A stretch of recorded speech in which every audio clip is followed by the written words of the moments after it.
Lesson 12. Possessive case of nouns. 12-ші сабақ зат есімнің тәуелді септігі. Whose? Кімнің? Зат есімнің тәуелді септігі кімнің деген сұраққа жауап береді. Whose? Кімнің?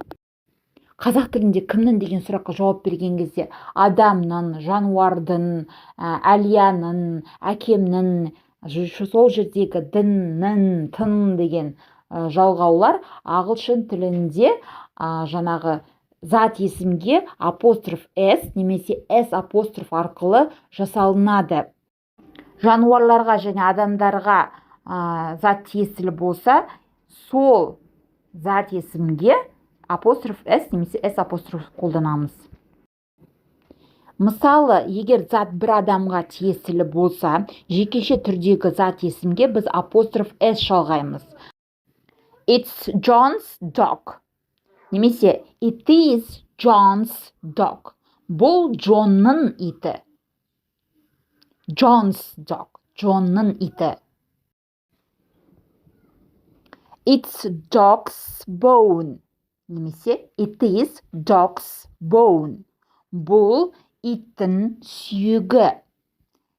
Тін, қазақ тілінде тін жалғауы ағылшын тілінде зат есімге, яғни жекеше түрдегі зат есімге апостроф S арқылы жасалынып тұр.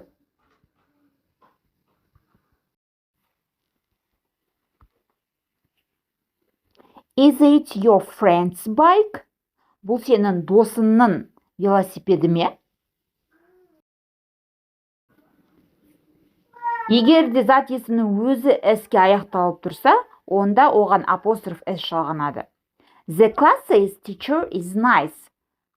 Сынып мұғалімі жақсы.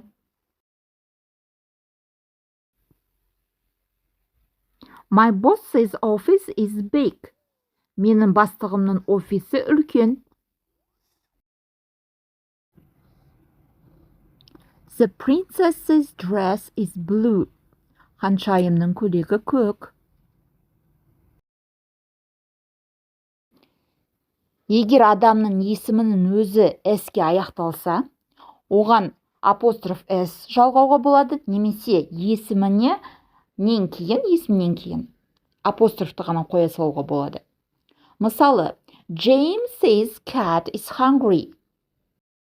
Немесе James' cat is hungry. Джеймстің мысығы аш. Егер зат есімнің өзі көпше түрде тұрса, оған апостроф S жалғанбайды, тек қана соңына апостроф қана қойылады. Мысалы, Your parents' house is big. Сенің ата-ананың үйі үлкен. Parents деген ата-ана ғой. Сонда соңына апостроф қана қойылады, болды. Кімнің? Ата-ананың. Where are your dog's bones? Сенің иттерінің сүйектері қайда? Dogs, иттер. Dogs, апостроф, иттерінің. Are they my sister's friends? Олар менің әпкелерімнің достары ма? S-пен аяқталмайтын көпше түрдегі зат есімдер бар. Оларға біз апостроф S жалғаймыз. Мысалы, This is the children's ball. Бұл балалардың добы. Кімнің? Балалардың. Children деген балалар. Өзі көпше түрде тұр. These are those women's bags. Мыналар анау әйелдердің сөмкелері. Екі немесе одан да көп адам болған кезде. Мысалы, It is Paul and Pedro's car. Бұл Пол мен Педроның машинасы. Екі адамға тиесілі болғандықтан бір машина, екінші адамның соңына апостроф S қойылып тұр. Paul and Pedro's car is big. Пол мен Педроның машинасы үлкен. These are Alberta's and Danielle's cars. Мыналар Альбертаның және Даниэлдің көліктері, машиналар, иә? Бұл жерде әр қайсының өзінің көлігі бар. Сондықтан Alberta's және Danielдің and Daniel's болады.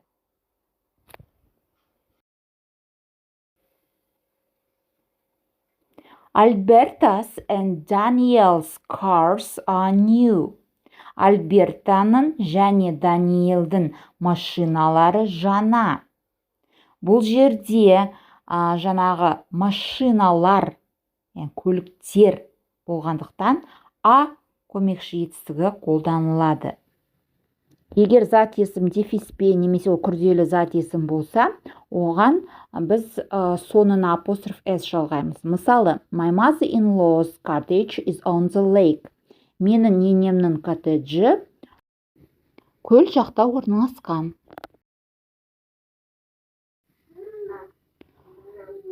Зат есімнің тәуелді септігінен кейін ешқандай зат есім болмауы да мүмкін.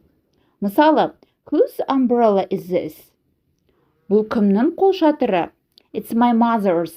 Бұл менің анамның. Яғни анамның қолшатыры деп айтпаймыз. Бұл менің анамның.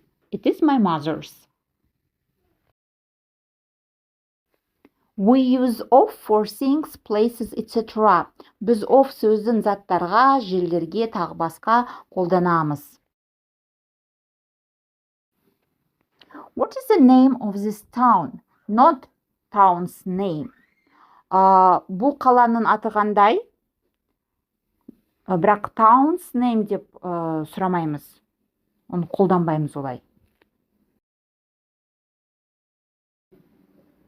Astana is the capital of Kazakhstan, not Kazakhstan's capital. Астана Қазақстанның астанасы, яғни бас қаласы, иә? Бірақ Kazakhstan's capital деп жаңа қолданбаймыз.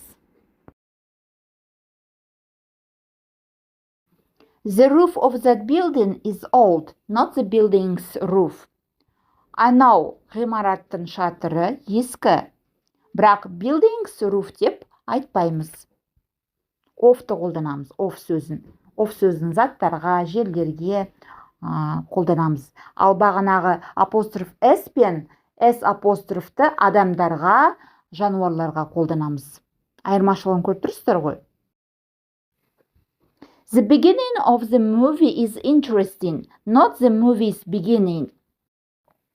Киноның басы қызық. Бірақ movies beginning деп айтпаймыз, иә?